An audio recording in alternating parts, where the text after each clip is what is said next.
પલસાણા પોલીસે પોક્સો કેસના ફરાર આરોપીને પકડ્યો. ઉત્તર પ્રદેશથી યુવકની ધરપકડ કરાઈ. સુરત જિલ્લાની પલસાણા પોલીસે પોક્સો કેસમાં ફરાર આરોપીની ઉત્તર પ્રદેશમાંથી ધરપકડ કરી છે. આરોપીએ એક સગીરા સાથે દુષ્કર્મ આચરી ફરાર થઈ ગયો હતો.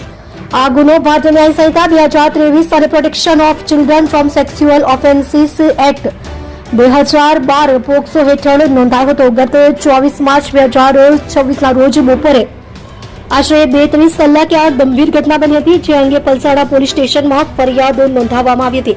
ફરિયાદ મુજબ આરોપીએ એક નાબાલિગ દીકરી સાથે દુષ્કર્મ આચર્યા બાદ ઘટનાસ્થળથી ફરાર થઈ ગયો હતો.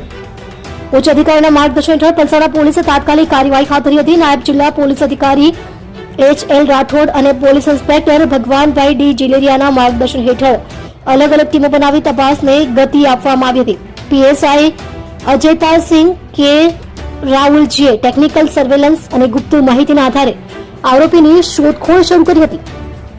તપાસ દરમિયાન આરોપી ઉત્તર પ્રદેશના કુશીનગર જિલ્લામાં હોવાની માહિતી મળતા હેડ કોન્સ્ટેબલ રોહિતભાઈ પરસોત્તમભાઈ અને પોલીસ કોન્સ્ટેબલ કિશનભાઈ વાલજીભાઈની એક ટીમ તાત્કાલિક ઉત્તર પ્રદેશ રવાના થઈ ગઈ હતી. આ ટીમે ઉત્તર પ્રદેશના રુદ્રપુર ગામના રહેવાસી સુભાષ ઉર્ફે સુની શ્રીકાંત પાલને ઝડપી પાડ્યો હતો. હાલ આરોપીની કાયદેસરની કાર્યવાહી માટે પલસાણા લાવવામાં આવ્યો છે અને આ મામલે વધુ તપાસ ચાલી રહી છે.